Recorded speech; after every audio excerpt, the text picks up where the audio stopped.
నమస్కారం city news కి స్వాగతం. ముందుగా ముఖ్యాంశాలు.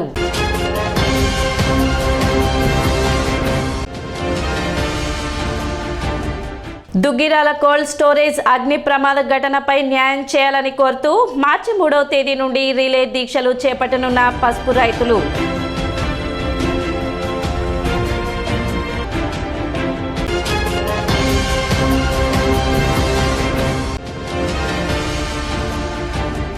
పరిమితికి మించి ఆటోలో ప్రయాణికులను ఎక్కించరాదు. ఆటో డ్రైవర్స్ కు సూచించిన ఆర్టీఓ రాఘవరావు.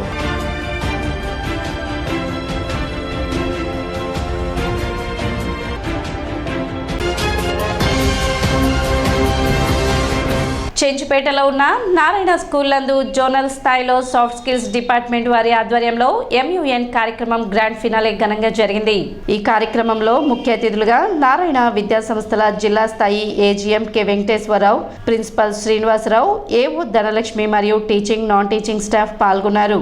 ఈ సమావేశంలో AGM వెంకటేశ్వరరావు విద్యార్థులను ఉద్దేశించి చిన్నతనం నుండే పోటీ ప్రపంచంలో తలపడాలంటే ఆంగ్ల భాష ముఖ్యమని, కమ్యూనికేషన్ స్కిల్స్ అత్యంత ముఖ్యమని, అటువంటి నైపుణ్యాలను మెరుగుపరుచుకోవడానికి ఈ కార్యక్రమం తోడ్పడుతుందని అన్నారు. స్కూల్ స్థాయి నుంచి చదువుతో పాటు నాయకత్వ లక్షణాలను అలవర్చుకోవాలని, దానికి విద్యార్థులకు అబ్జర్వేషన్ మరియు లిజనింగ్ స్కిల్స్తో పాటు ఎక్స్ప్రెస్ చేయడం అలవాటు చేసుకోవాలని సూచించారు. అతిథులుగా Venkata Nagaraju, Tirumalarao, Baby Rani, Pratibha, soft skills RST Jeevan, Vidyasagar, Pramod Josh, soft skills trainer Delta Zone తల్లిదండ్రులు పాల్గొని జయప్రదం చేశారు. గ్రాండ్ ఫినాలే విజేతలకు అతిథుల చేతుల మీదుగా బహుమతులను ప్రదానం చేశారు. With a world-class education system, Australian universities constantly rank high global.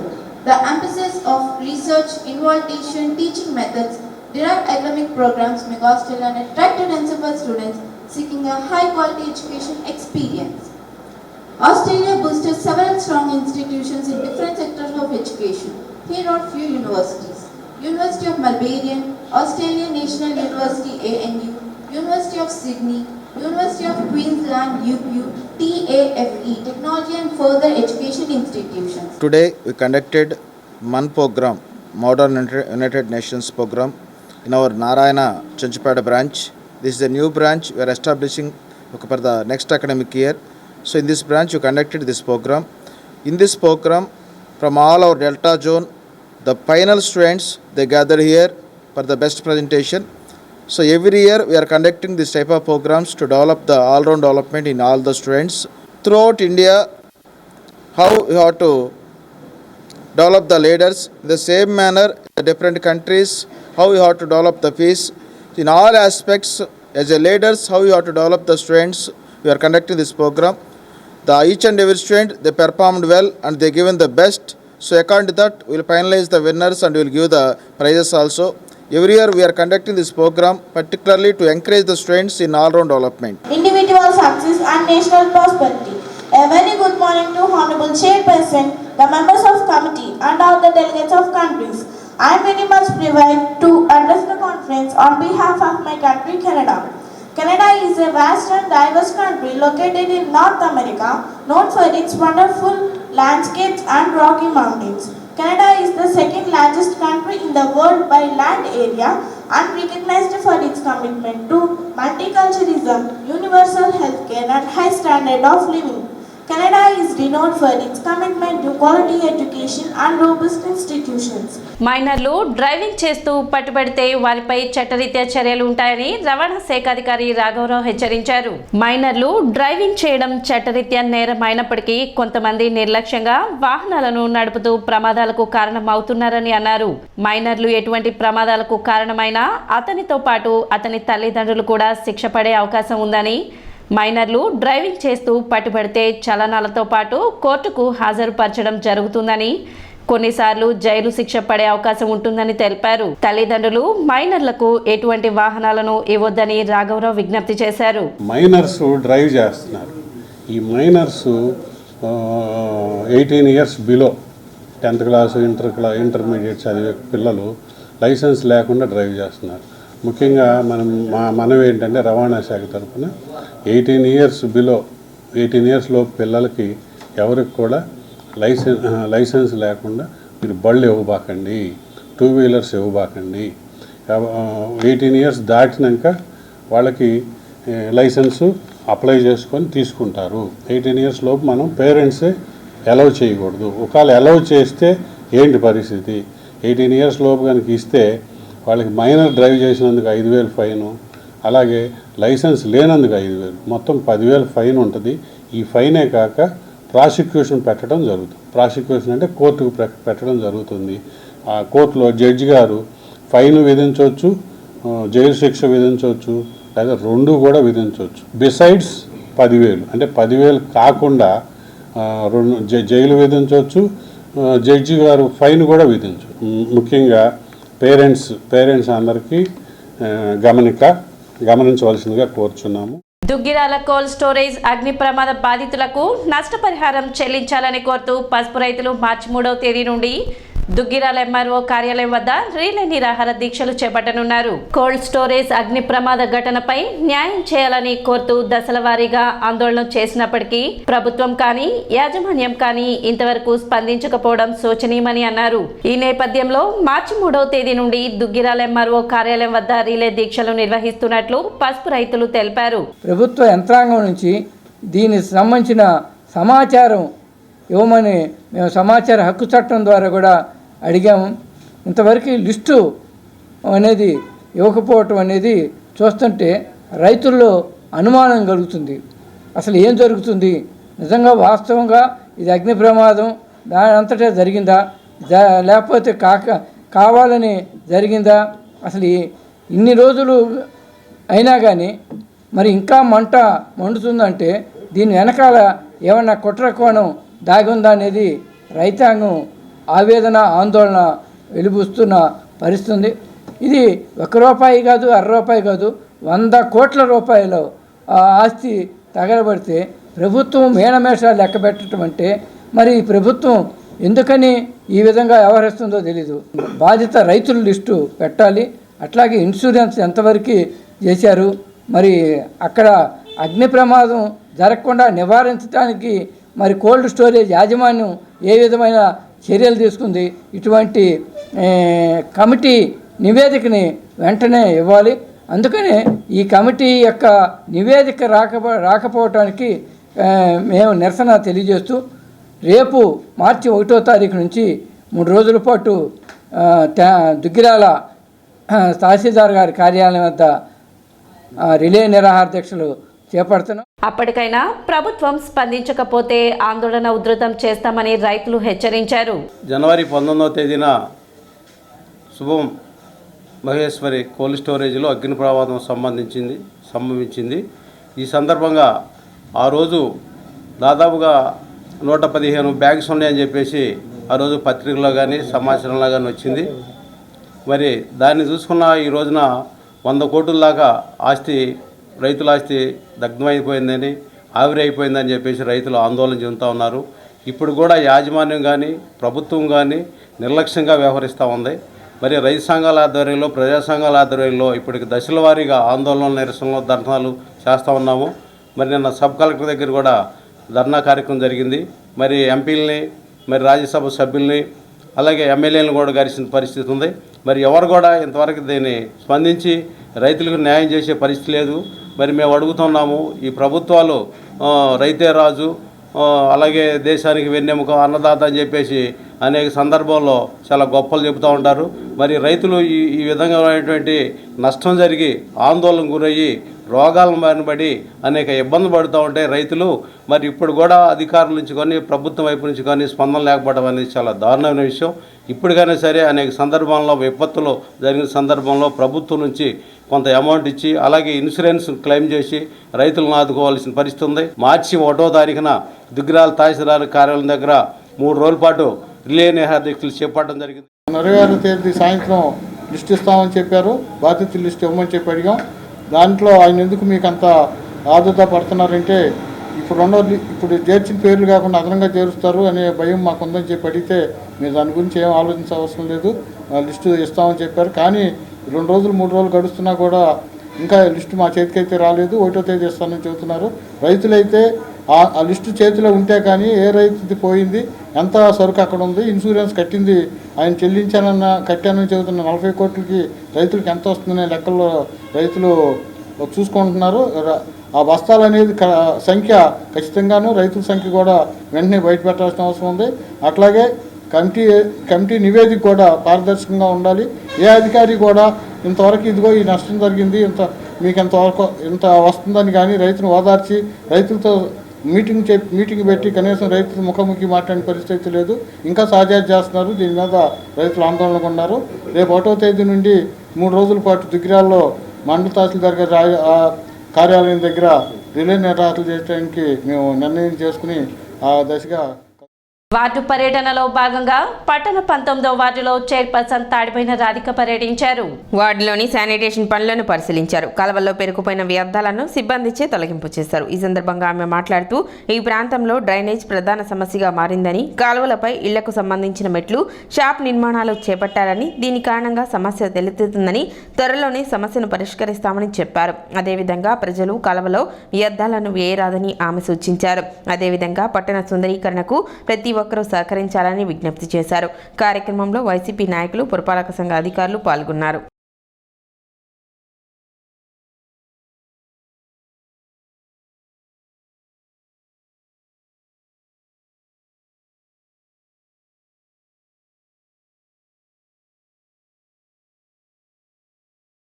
ఈ రోజున 19వ వార్డుకి రావటం జరిగింది. ఇక్కడ వచ్చేది షాపులు, అన్ని షాపులు అవుతానా నాపరాళ్ళు ఇలా మెట్లు నిర్మించుకుంటానా దాని కింద సిల్ట్ అనేది బాగా పేరుకుపోవటం జరిగింది. అదన్నీ మా వర్కర్స్ చేత జరుగుతుంది. ప్రజలకు కూడా చెప్పేది ఏంటంటే ఈ వ్యర్థాలు ప్లాస్టిక్ కానీ కవర్లు ఇలాంటి ఏటానా కలవట్ల దగ్గర అడ్డంపడి వాటర్ అన్ని ఆగిపోవటం జరిగింది. వాటి వల్ల మీకే నష్టం. ఈ దోమల ఉత్పత్తి అనేది వ్యర్థాలు అనేది ఉంటానా ఉత్పత్తి పెరిగి దానివల్ల మనందరికీ తెలిసిందే దోమల మూలాన డెంగూ జ్వరాలు కానీ ఇలా విష జ్వరాలు ఇలాంటివి వస్తున్నాయి. కాబట్టి మన పిల్లలను కూడా ఆరోగ్యంగా ఉంచుకోవాలి. కాబట్టి ఇవన్నీ ప్రజలు గమనించి డస్ట్బిన్ రూపంలో మా వర్కర్స్ అందియాలని కోరుకుంటున్నాను. పరిమితికి మించి ప్రయాణికులను ఆటోలో ఎక్కించరాదని ఆర్టీఓ రాఘవరావు ఆటో డ్రైవర్లకు సూచించారు. ఆటోలో పరిమితికి మించి ప్రయాణికులను ఎక్కిస్తే చర్యలు ఉంటాయని తెలిపారు. అదేవిధంగా ఎక్కడ పడితే అక్కడ ఆటోలను నిలిపి ట్రాఫిక్ మరియు ప్రజలకు ఇబ్బంది కలిగిస్తున్నారని, అటువంటి వారిపై కూడా చర్యలు ఉంటాయని హెచ్చరించారు. ముఖ్యంగా ఆటో వెనుక డోర్ ఓపెన్ చేసి ప్రయాణికులను ఎక్కించరాదని, ప్రయాణికులు కూడా ఆటో వెనుక డోర్ పై ప్రయాణం చేయరాదని సూచించారు. ఆటో వాళ్ళు కూడా ఎక్కడ పడితే అక్కడ అంటే రోడ్డు పక్కనే మనకి పెదరావూరు నుంచి నందివెలుగు రోడ్లో ఆ రోడ్లో బస్ స్టాండ్ దగ్గర కూడా ఎక్కడ పడితే అక్కడ ఆపేస్తున్నారు. ఎక్కడ పడితే రోడ్డుకి మధ్యలో పెడుతున్నారు, రోడ్డుకి వేరే వాహనాలు వెళ్లకుండా. కాబట్టి వాళ్ళు కూడా పార్కింగ్ అనాథరైజ్డ్ పార్కింగ్ చేయకుండా ఎక్కడైతే వారికి పార్కింగ్ ఇచ్చారో అక్కడే ఆపవలసిందిగా మనం చేస్తున్నాం. అలాగే ఆటో ఓనర్స్కి, డ్రైవర్స్కి ముఖ్య విజ్ఞప్తి ఏంటంటే వెనక డోరు తీయబాకండి, బ్యాక్ డోరు ఓపెన్ చేయొద్దు. ముఖ్యంగా ఆటో డ్రైవర్స్, ఓనర్స్, అలాగే ప్రయాణికులకు విజ్ఞప్తి ఏంటంటే ఎవరు కూడా ఆటో బ్యాక్ డోర్ ఓపెన్ చేస్తే ఆటో బ్యాక్ సైడ్ కూర్చోవద్దని ముఖ్యంగా ప్రయాణికులకు విజ్ఞప్తి చేస్తున్నాం. రక్తాన్ని పసుపుతో నింపుకున్న కార్యకర్తలకు, నాయకులకు అభివందనమని టీడీపీ నాయకులు డాక్టర్ పెమ్మసాని చంద్రశేఖర్ అన్నారు. తెనాలి నియోజకవర్గం తెలుగుదేశం పార్టీ ఆత్మీయ పరిచయ సమావేశ కార్యక్రమం స్థానిక ఎన్వీఆర్ కళ్యాణ మండపంలో మంగళవారం జరిగింది. కార్యక్రమంలో ముందుగా ఎన్టీఆర్ విగ్రహానికి పెమ్మసాని, ఆలపాటి పూలమాలలు వేసి కార్యక్రమాన్ని ప్రారంభించారు. ఈ సందర్భంగా డాక్టర్ పెమ్మసాని మాట్లాడుతూ కార్యకర్తల కోసం నిరంతరం పాటుపడ్డ అతి తక్కువ మంది నాయకులు ఆలపాటి ఒకరని అన్నారు. తన వైపు నుండి ఆలపాటికి ఎప్పుడైనా ఎలాంటి సహాయానికైనా సిద్ధంగా ఉంటానన్నారు. నియోజకవర్గంలో ముఖ్యంగా టీడీపీ మహిళల గురించి మాట్లాడాలంటే వైసీపీ వాళ్ళు ఎన్ని రకాలుగా వేధించినా మహిళా కార్యకర్తలు టీడీపీ తరఫున నిరంతరం పోరాడుతూనే ఉన్నారన్నారు. అమర్ రాజా వంటి ఫ్యాక్టరీ ఎన్నో వేల మందికి అన్నం పెడుతుందని తెలిసినా ఆ ఫ్యాక్టరీ రాష్ట్రం నుండి వెళ్లిపోయే వరకు జగన్ నిద్రపోలేదని చెప్పారు.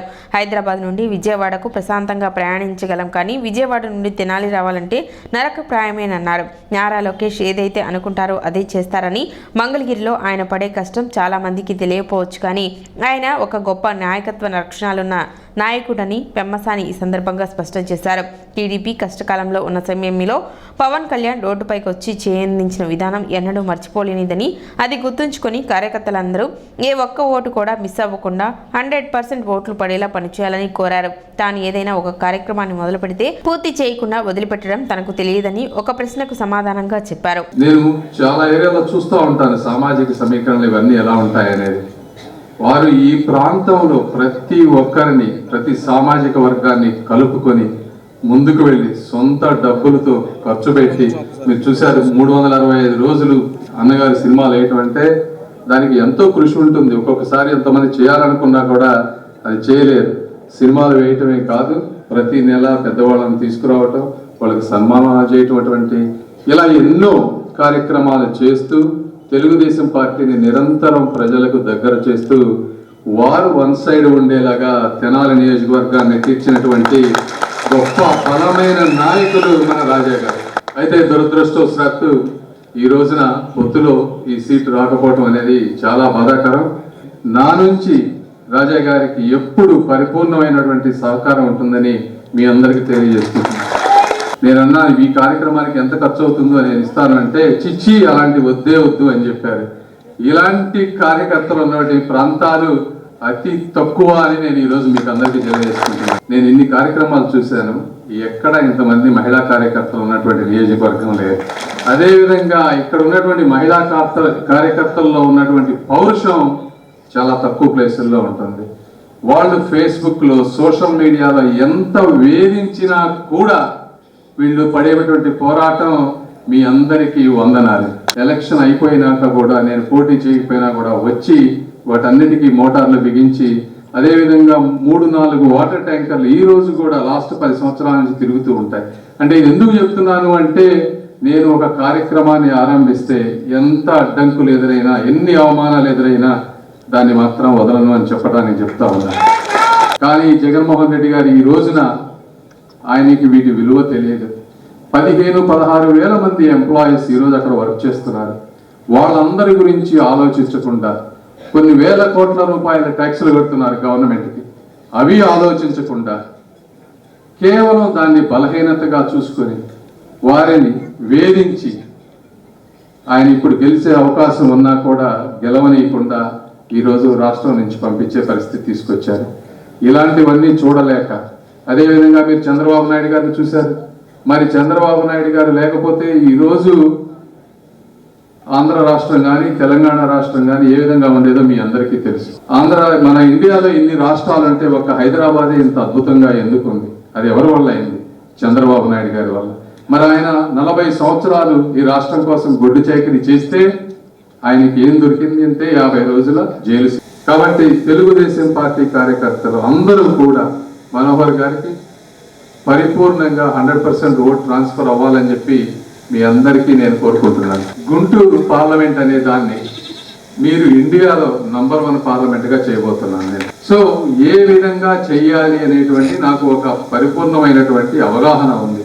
అనంతరం నియోజకవర్గ మాజీ ఎమ్మెల్యే ఆలపాటి రాజేంద్ర ప్రసాద్ మాట్లాడుతూ అన్ని దానాల కంటే విద్యాదానం గొప్పదని నమ్మిన వ్యక్తి డాక్టర్ పెమ్మసాని అని కొనియాడారు. నేడు అమెరికాకు వెళ్లి వైద్య విద్య అభ్యసించాలనుకునే ప్రతి విద్యార్థికి డాక్టర్ పెమ్మసాని జర్నల్ ఎంతగానో ఉపయోగపడుతుందని, ఒకరికొకరు అండగా నిలబడ్డ పెమ్మసాని సోదరులు త్వరలో ప్రజలకు కూడా అండగా ఉంటామని ఉమ్మడి భరోసా ఇస్తూ ముందుకు వస్తున్నారన్నారు. తాను 3 రోజుల క్రితం కలిసినప్పుడు తన గురించి ప్రత్యేకంగా చెప్పుకోవాల్సిన అవసరం లేదని చంద్రబాబు తనతో చెప్పారని, ఎలా న్యాయం చేయాలను తమకు వదిలేయమని బాబు లోకేష్ తెలిపారని ఈ సందర్భంగా కార్యకర్తలకు ఆలపాటి వివరించారు.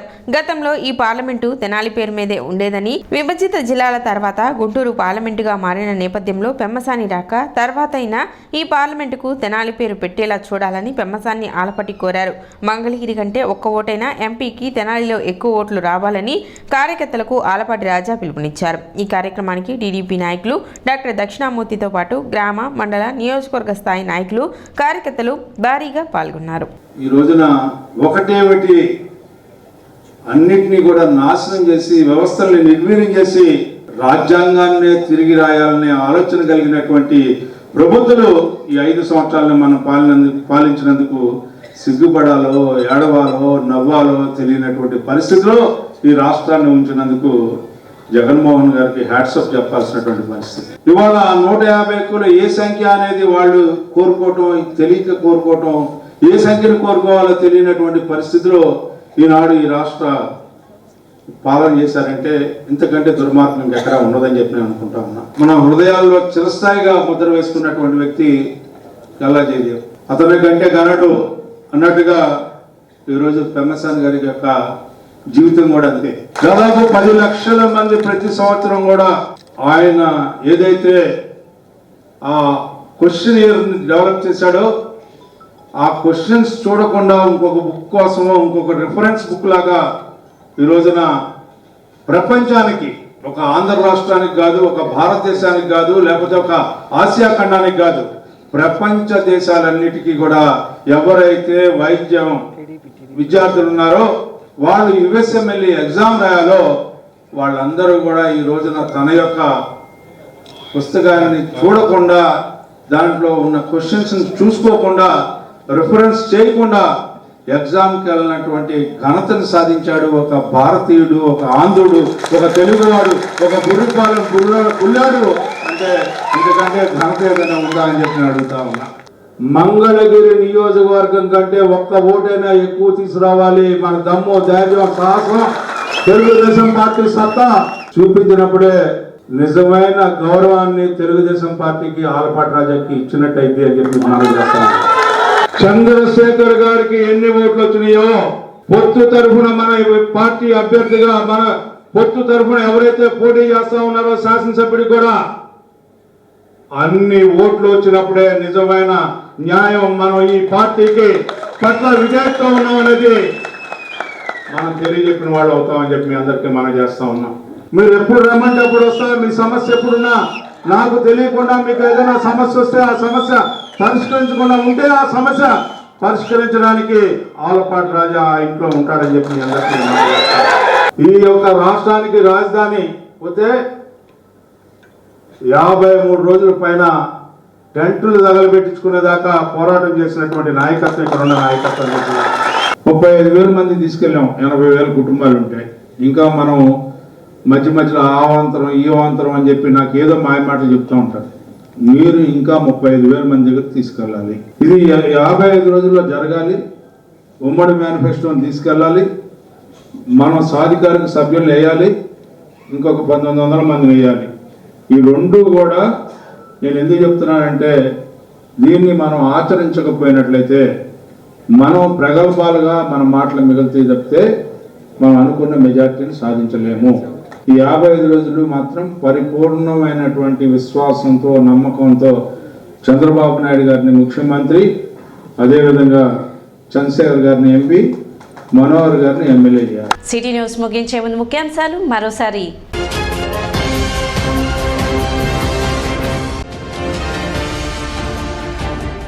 దుగ్గిరాల కోల్డ్ స్టోరేజ్ అగ్ని ప్రమాద ఘటనపై న్యాయం చేయాలని కోరుతూ మార్చి 3వ తేదీ నుండి రిలే దీక్షలు చేపట్టనున్న పసుపు రైతులు.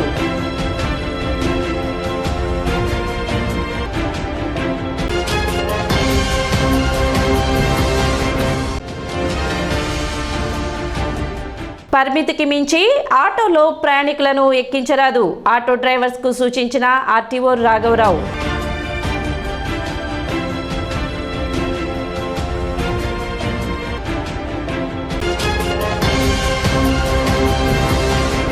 సిటీ న్యూస్ ఇంతటితో సమాప్తం. నమస్కారం.